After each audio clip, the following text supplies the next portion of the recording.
Hey everybody! Este é o segundo episódio do LinguasCast, o seu podcast sobre linguagens, identidades e outras cositas más. O título do episódio de hoje é E quando a língua portuguesa é a língua estrangeira? Vem com a gente! Eu tagarelarei, tu tagarelarás, ele tagarelará, nós tagarelaremos, vós tagarelareis, eles tagarelarão. Olá, linguarudos, linguarudas e linguarudes. Sejam bem-vindos ao segundo episódio do LinguasCast. Eu sou a Letícia. E eu sou o Davi. Hello, my tongue twisters. Welcome to our podcast. O tema do episódio de hoje está na ponta da língua. E é a língua portuguesa como língua estrangeira. E para falar sobre ele, nós convidamos o professor João Fábio Sanches Silva, doutor em Estudos Linguísticos e Literários, professor da Universidade Estadual do Mato Grosso do Sul, a UEMS, onde coordena o programa UEMS Acolhe para acolhimento linguístico a migrantes e refugiados e o Núcleo de Estudos e Pesquisa em Português para Estrangeiros. Convidamos também a Eunice Ligeron, da Bolívia, de Santa Cruz de la Sierra, que vive no Brasil há 10 anos. Neste episódio, contamos também com a participação dos linguarudos que nos seguem lá no nosso perfil do Instagram, o @linguas.cast, que enviaram algumas perguntas que a gente abriu a caixinha essa semana, já preparando esse episódio aqui e aquecendo a curiosidade de vocês. Pessoal, a gente quer agradecer muito, assim, vocês terem topado participar desse nosso segundo episódio do LinguasCast e queria desejar as boas-vindas a vocês. Então, se vocês quiserem agradecer, falar alguma coisa, obrigado, viu, por estarem aqui com a gente.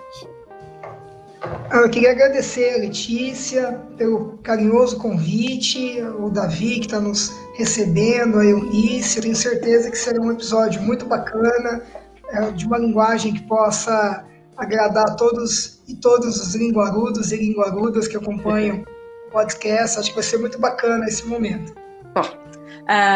Já que o tema do episódio de hoje é a língua portuguesa como língua estrangeira, né, a gente vai começar fazendo a primeira pergunta para quem tem o português como uma segunda língua, né? Eunice, qual o motivo que te trouxe para o Brasil? Por que você veio? Como que você veio parar aqui? Oi, boa tarde. Eu vim com minha família, minha mãe e 3 irmãos, para buscar um futuro melhor. Tentar ter um reinício nas nossas vidas. Aí eu casei, só que eles tiveram que voltar para a Bolívia por questão de uma doença com meu pai. Aí eu fiquei sozinha aqui, e toda a minha família tá lá, e só eu que moro aqui.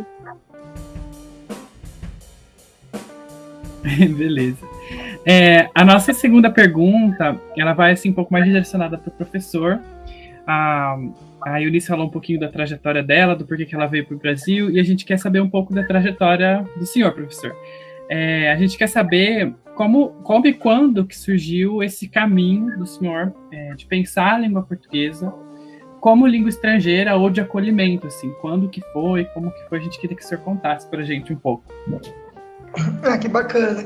Essa é uma historieta interessante da minha vida. Eu comecei a dar aula de inglês muito moleque. Eu tô com 47 anos, eu comecei a dar aula de inglês, eu tinha 14 anos, ainda faltava um mês para completar 15 anos, em 89.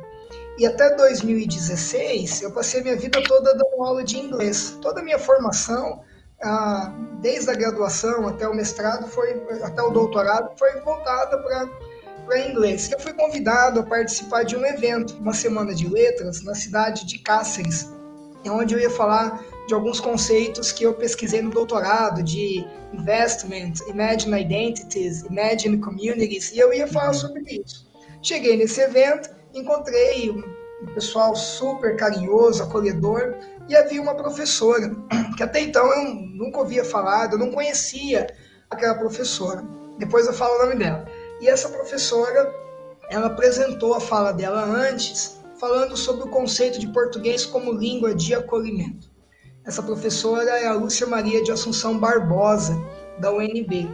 E a professora começou a falar o que é o conceito de português como língua de acolhimento, quem que é atendido pelo conceito de português como língua de acolhimento, como que as aulas acontecem, e isso foi mexendo comigo. Eu estava sentado num canto, aquilo foi provocando incômodos muito fortes em mim, foi mexendo com a minha estrutura, ao ponto de quando eu fui fazer a minha apresentação, eu não usei um slide meu.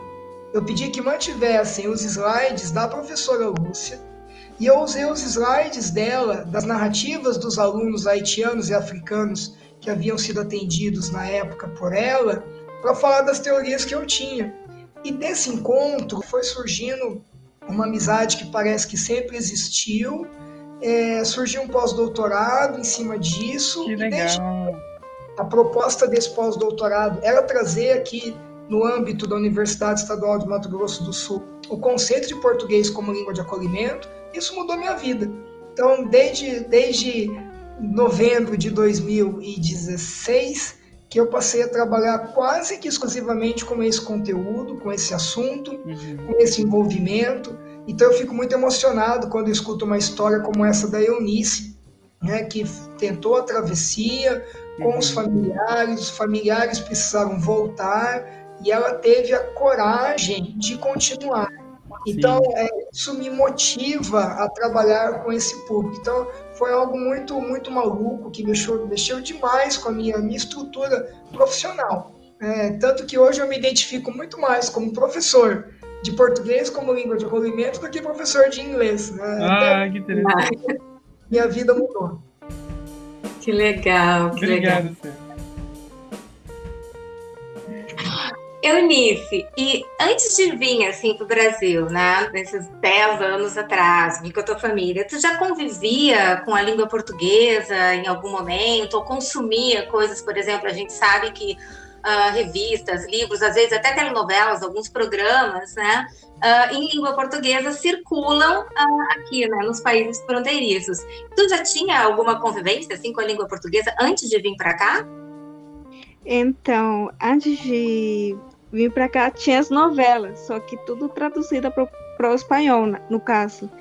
Então, eu assistia só em espanhol. Aí, a única coisa que eu tinha mais perto do português era as músicas. Naquela época, lembro que estava na moda nossa do... Michel Teló, isso. Michel Teló, isso. Aí, justamente, e também o do Gustavo Lima, o Tchê Tchererê, alguma coisa assim. Aí era muito as bom. Músicas. Só que assim, eu achava que eu cantava certinho. Agora que eu entendo, eu vejo que eu não cantava nada. Só tentava, né? Mas a única coisa era essa. Só que teve muita... Sobre as línguas, cara, teve muita... Como se chama? Como seria? Peraí, deixa eu achar a palavra certa. Dificuldade na me expressar. Até hoje em dia tem um pouco, mas não igual antes. E aproveitando, então, já que tu falou dessa questão da dificuldade e tal, quando tu chegou aqui, tu lembra como que foi usar, assim, pela primeira vez? Tu tem memória disso? Tenho. Por exemplo, a primeira vez que a gente alugamos uma casa, e tinha um moço que ele pegou e falou assim, preciso de tal coisa, não lembro o que era. E no espanhol seria espera um pouquinho, seria espera um rato, espera um rato, entendeu? Um rato seria um pouquinho. Aí lembro que minha mãe pegou e falou assim, moço, espera um rato que já tá vindo. Aí o moço pegou, olhou com uma cara pra minha mãe. E aí a minha irmã quis arrumar, falou assim, mãe, não é assim, moço, espera um ratinho. E eu não conseguia sorrir dela, sabe?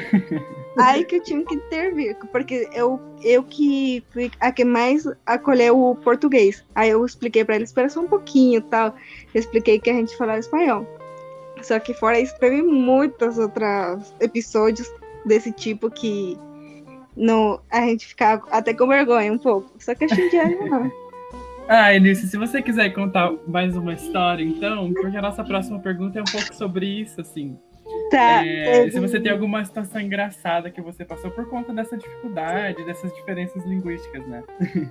Olha, teve uma vez que fui no mercado com meu pai e ele queria chamar a moça. Só que ele pegava e falava assim, nossa, nossa. E meu pai olhava pra ele, pai, por que ela não me olha? Só que ele vai chamar moça, chamar ela de nossa. Nossa, comigo, uma vez eu queria comprar um sapatinho da moleca. E eu falei, moça, onde que ficam os sapatinhos da meleca? E a moça começou a rir de mim. Nossa, tanta coisa que você não tem noção. Não vai dar certo, não vai dar certo.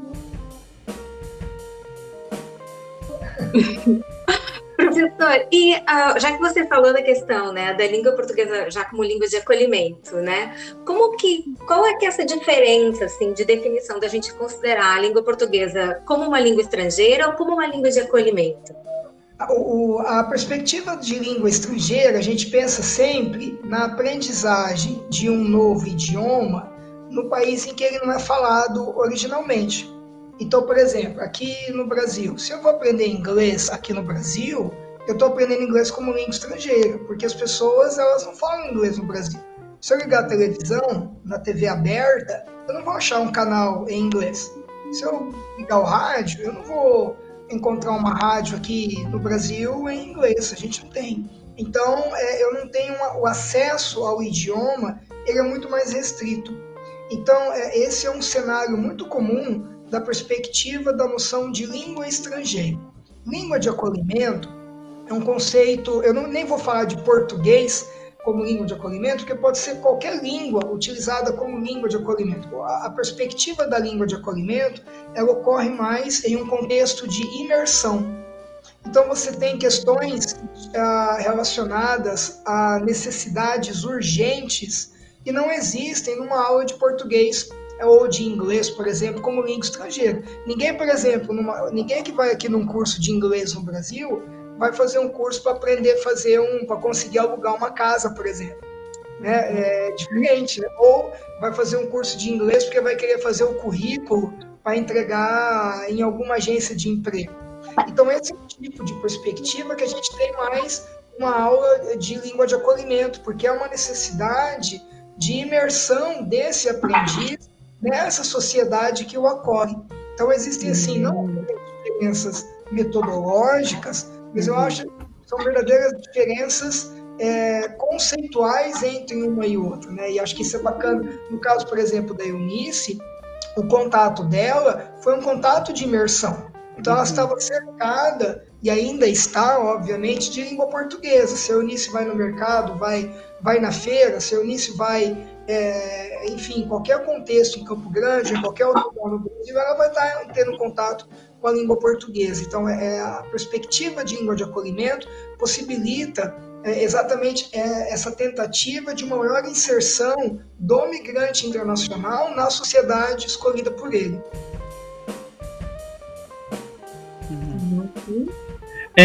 Eunice, uma outra pergunta para você. Essa pergunta, na verdade, quem fez também, mais ou menos parecida, foi a Laura Wolf e a Jurubits, lá no Instagram. A gente queria saber, assim, se quando você escuta os diferentes sotaques, né, da língua portuguesa, dos brasileiros que vieram de outros lugares, que não só Campo Grande, se esses sotaques diferentes, eles te chamam a atenção, assim, né? Quer dizer, você consegue perceber as diferenças e se você também tem dificuldade de entender quando o sotaque é muito diferente, assim, no português. Sim. Já aconteceu, na verdade, de escutar o sotaque, por exemplo, do gaúcho para o campograndense. Acho muito diferente. Aí, sim, tenho bastante dificuldade em entender. Já o paulista, eu acho mais fácil. Até que o de Campo Grande, entendeu? Aí depende das pessoas, se fala muito rápido, eu finjo que entendi, só concordo muitas vezes.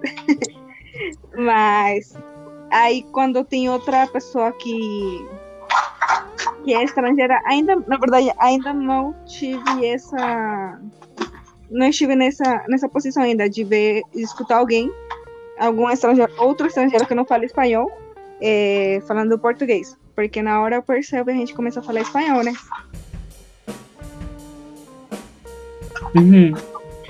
Professor, e dentre essas pessoas assim que procuram, né, o NEP, que procuram os cursos, tem alguma dificuldade em comum que eles apresentam, compartilhado entre eles, assim, independente dos contextos dos quais eles tenham vindo para cá, assim, se é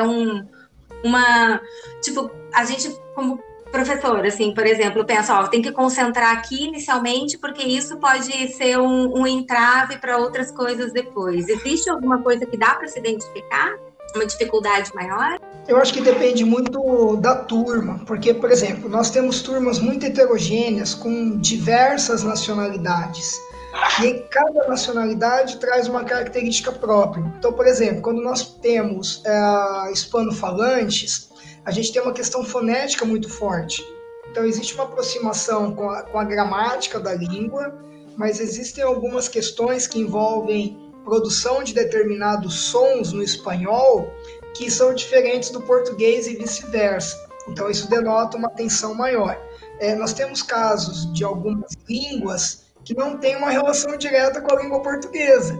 Por exemplo, nós temos alunos do Iêmen, nós temos alunos do Egito, os próprios alunos haitianos que, de repente, não falam francês, falam só creole, tem alguma diferença, alguma dificuldade para conseguir compreender determinadas estruturas da língua portuguesa que na língua mãe deles não tem. Então, eu acho que, não sei se eu consigo dar uma resposta direta sobre algo que os une, mas a voz deles em relação ao acesso ao idioma, isso é comum a todos. Então, realmente, todos eles alegam que, por mais que eles sejam bem acolhidos, bem recebidos, a dificuldade com a língua portuguesa é um grande desafio. E aí você conseguir trabalhar o ensino da língua com um grupo geralmente recém-chegado é um outro desafio, né? Mas a gente vem conseguindo, sabe, de algum modo, fazer com que eles se sintam primeiro felizes, acolhidos, que eles criem esse ambiente seguro onde eles estão, e aí, com a própria ajuda de algum companheiro mais competente que ele, na própria língua mãe, eles conseguem ir galgando esses degraus e se comunicar na língua. Então, acaba sendo um grande trabalho de ajuda mútua. Por exemplo, eu estou hoje com dois casais do Egito. Um fala mais português que o outro, e eu não falo nada em árabe, né? E nenhum voluntário meu fala nada em árabe. Mas como é que funciona? Eles têm acesso à língua inglesa, então eles fazem a mediação pela língua inglesa, e quando não dá certo pela língua inglesa, esse outro falante mais competente em português usa a língua árabe como uma língua franca, e aí a coisa consegue acontecer também. Nossa, que bacana. É uma grande construção coletiva, assim mesmo. Colaborativa, né? Muito legal. A gente tem uma outra pergunta que veio lá da nossa caixinha, né, do Instagram, no linguas.cast. É uma dúvida da Sarah Evelyn. É uma dúvida, inclusive, que é bem parecida com uma que a gente elaborou aqui quando a gente estava fazendo o roteiro. E ela é direcionada para a Eunice. Eunice, a gente queria saber o que foi mais difícil de você aprender em relação à língua portuguesa, né? O professor estava falando dos alunos dele, e a gente queria saber um pouco de você, assim, qual foi a tua maior dificuldade quando você estava aprendendo português? Então, a minha maior dificuldade foi a escrita. Nos Estados Unidos, abreviado no espanhol seria E-E-U-U, 2E e 2U. Aqui é E-U-A, né?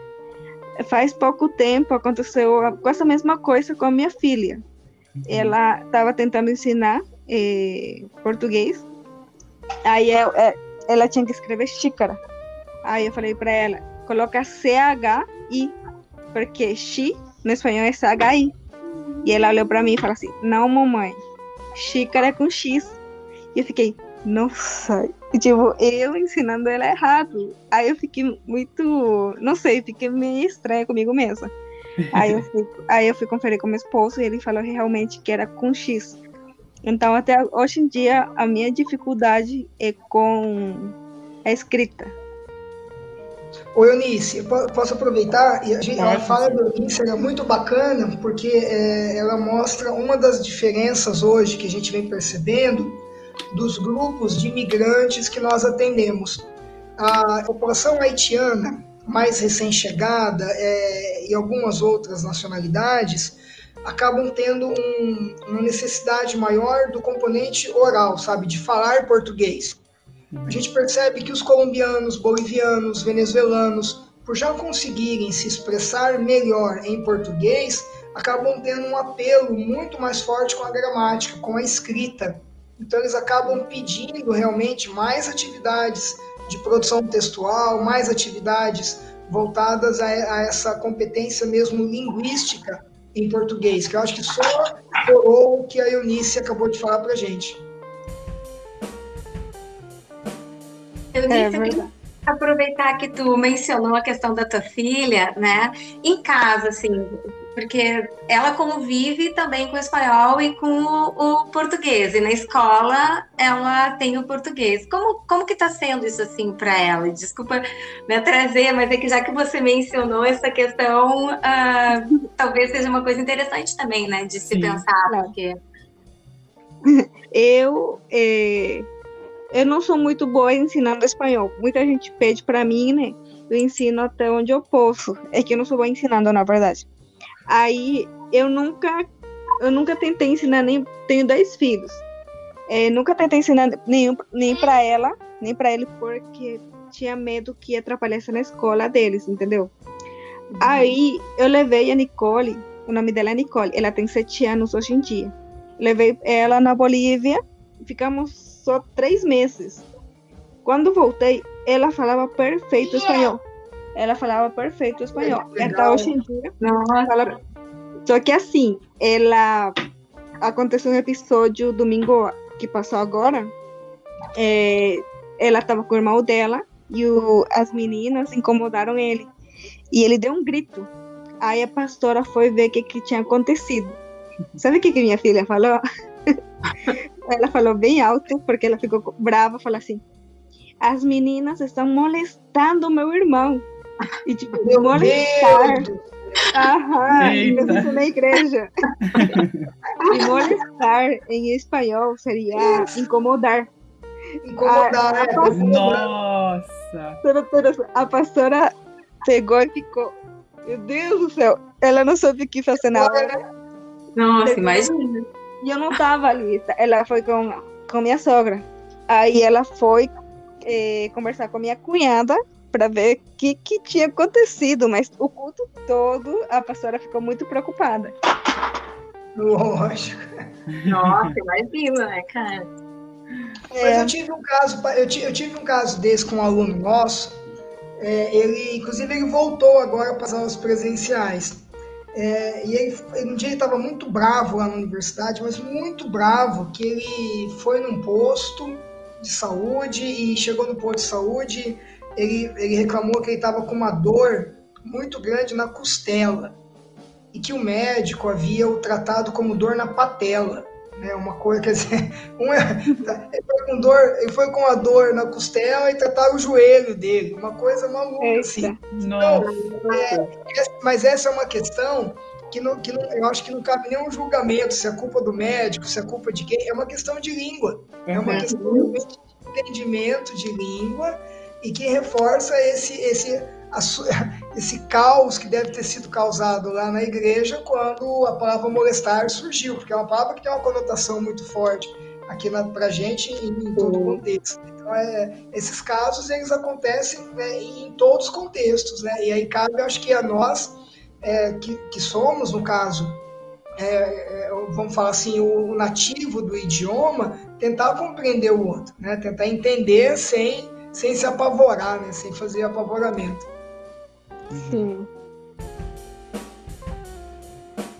Professor, o senhor já comentou algumas coisas sobre os alunos, né, que o senhor tem, um pouco das nacionalidades de cada um, mas a gente queria que o senhor falasse um pouco sobre esse projeto, né, da onde esses alunos vêm, que, se eu não me engano, o EMS acolhe. Eu queria que o senhor falasse como que esse projeto começou, o público-alvo, as outras nacionalidades, se o senhor lembrar, como que funciona, assim, se um estrangeiro, por exemplo, ficar sabendo como que ele pode ir lá se matricular, ter essas aulas? Se o senhor puder falar um pouquinho.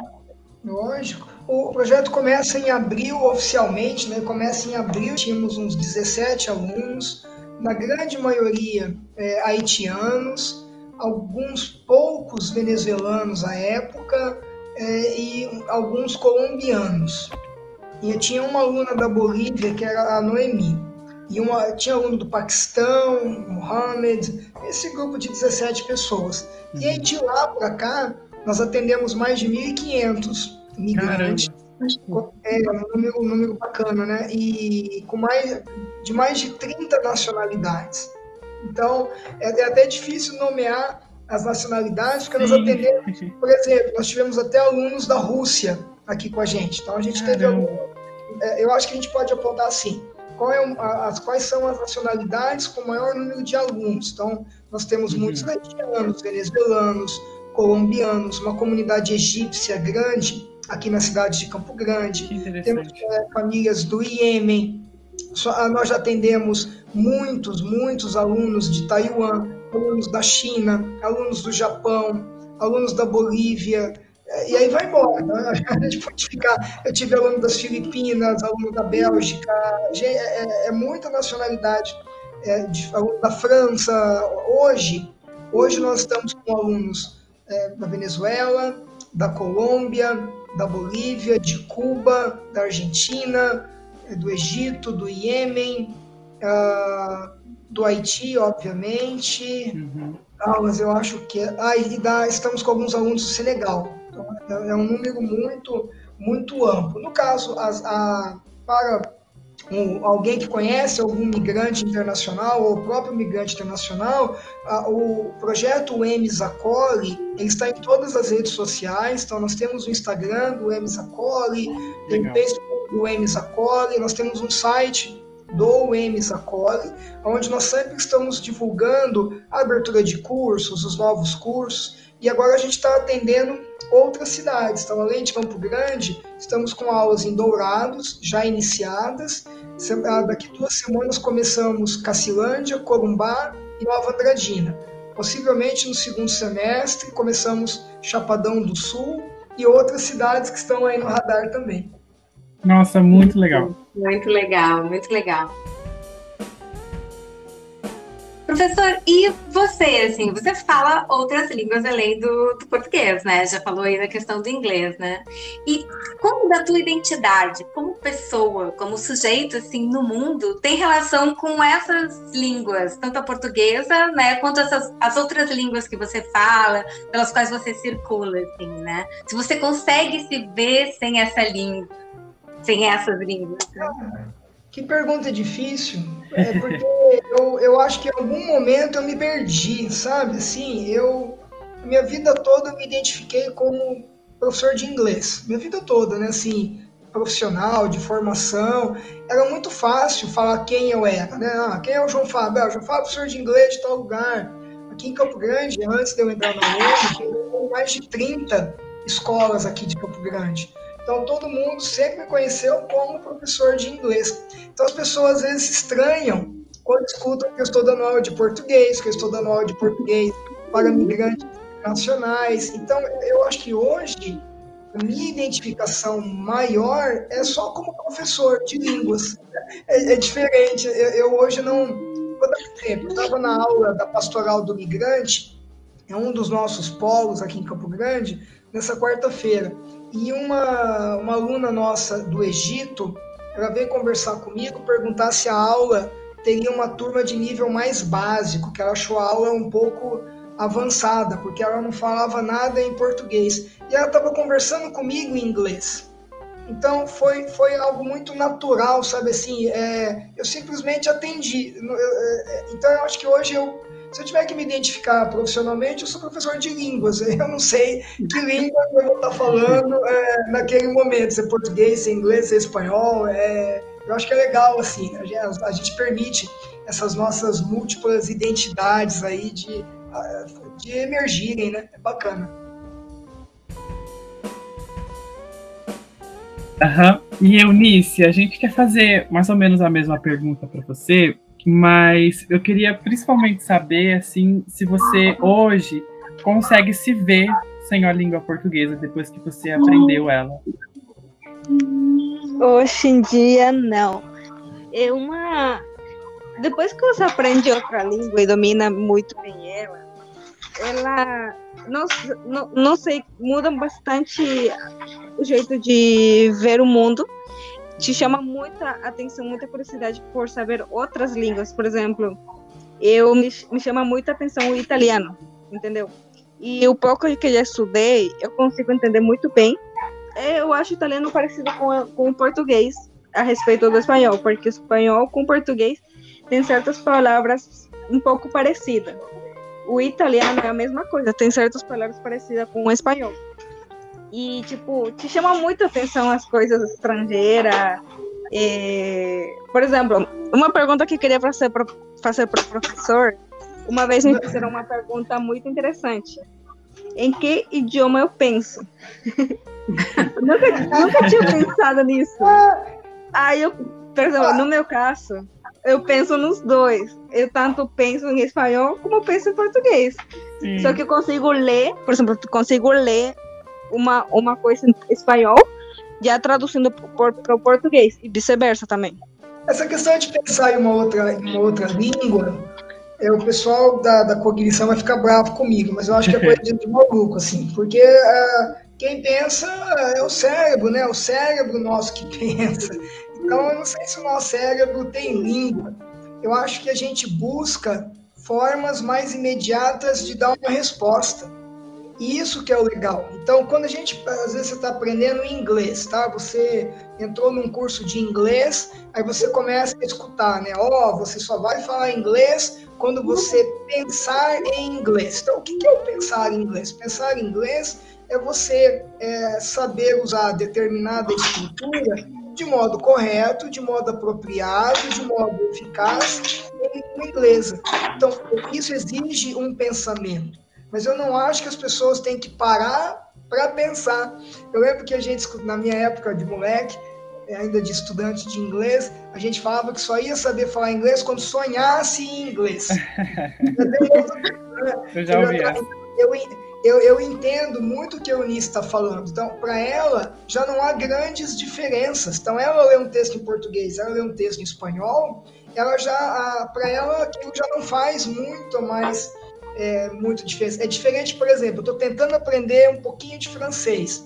Nossa, aí eu tenho que parar e pensar realmente. Por quê? Porque eu estou num processo ainda de apropriação desse idioma. Depois que eu me apropriar dele, ele se torna parte de mim. Aí ele faz parte já da minha vida. Então, é como se eu simplesmente mudasse um switch. Eu mudo um botão e a comunicação acontece. Eu tenho alunos migrantes que falam 5 línguas. Então, é fenomenal. Eu tenho um dos nossos alunos, o Junel, haitiano, ele é intérprete de 5 línguas. É fenomenal ver ele trabalhar. Sabe? Ele sai do inglês, ele vem para o português, ele vai para o creole, ele vai para o espanhol, ele vai para o francês.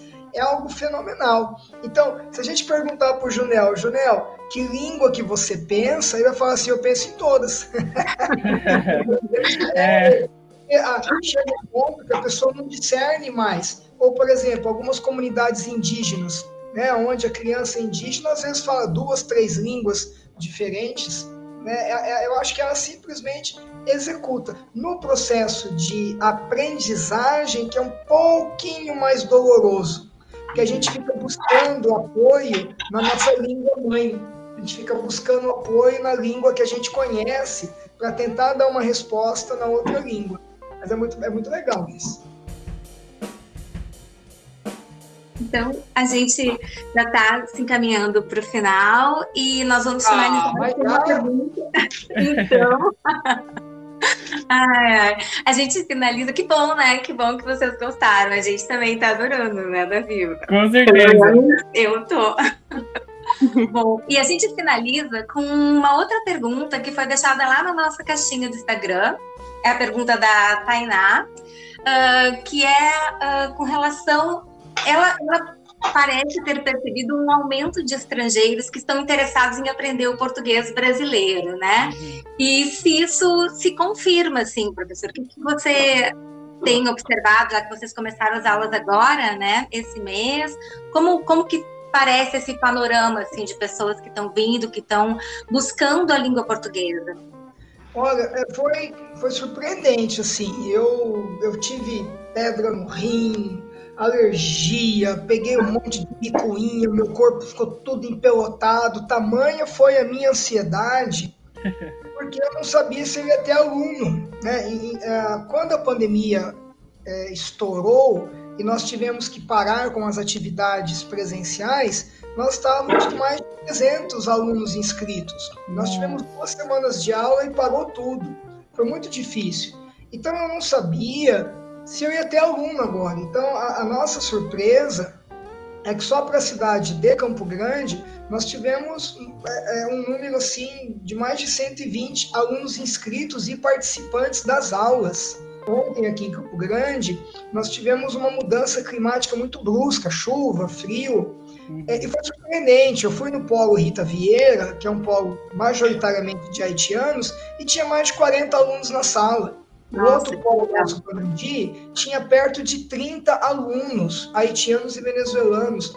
Então, realmente, eu estou muito surpreso com o número de alunos migrantes internacionais que estão buscando as aulas presenciais. Eu acho que nós tínhamos uma demanda reprimida, o número de imigrantes continua, obviamente, crescendo, o que acontece é que às vezes o fluxo muda. Então, em determinado ano, você pode ter um fluxo maior de haitianos, um outro ano um fluxo maior de uma determinada nacionalidade, mas ele não para, né? Então, eu acho que isso não para. E aí, uma situação como essa que a gente vive hoje na Europa, você começa a ter já um outro fluxo migratório. Então, eu acho que realmente o papel nosso hoje, todas as instituições, de fazer esse acolhimento linguístico, ele se torna muito necessário, sabe, no momento que a gente está vivendo.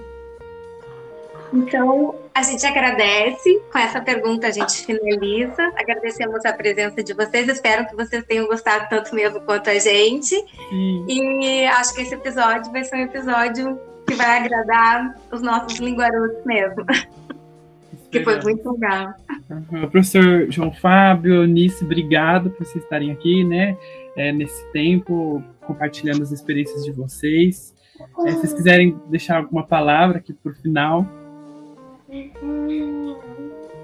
Eu gostaria de agradecer. Eu acho que a palavra maior nossa é gratidão, né? Pela oportunidade que nós temos de trabalhar com o outro, né? Oportunidade de conhecermos outras culturas, outras pessoas, outros sorrisos. Então, acho que é gratidão. Como um momento como este, né? Eu acho que um podcast como esse, ele atinge, de repente, jovens que nunca pensaram em ser voluntários para trabalhar com o público migrante internacional. Eu agradeço a oportunidade de estar aqui com a Eunice, né? De conhecer uma pessoa com uma história de vida tão brilhante quanto a dela. Então, eu só gostaria de expressar a minha gratidão. Muito obrigado. Eu também queria agradecer por essa oportunidade. É a primeira vez, na verdade, que estou fazendo isso. Eu amei e espero ter ajudado alguém que tenha precisado, porque eu já estive desse lado, ser a estrangeira que não sabe falar nada de português e sei quanto que é difícil. E qualquer coisa, qualquer convite, estou aqui também para se vocês quiserem mais alguma coisa de ajuda, sempre vou estar disponível para vocês. A gente também, viu, Eunice? Você já tem aí o nosso contato. Quando você precisar de alguma coisa que acha que a equipe do LinguasCast, que a gente podemos ajudar, pode entrar em contato com a gente, estamos à disposição também. A gente trabalha com o outro e não tem como não se encantar com o outro, né, professor? Com certeza. Com certeza. Então é isso, gente. Muito obrigada, tá? Pela participação de vocês. Assim que a gente estiver com esse episódio prontinho, a gente envia para vocês verem como ele ficou. Valeu. Tá bom? Obrigada. Um abraço. Valeu, gente. Até mais. Tchau.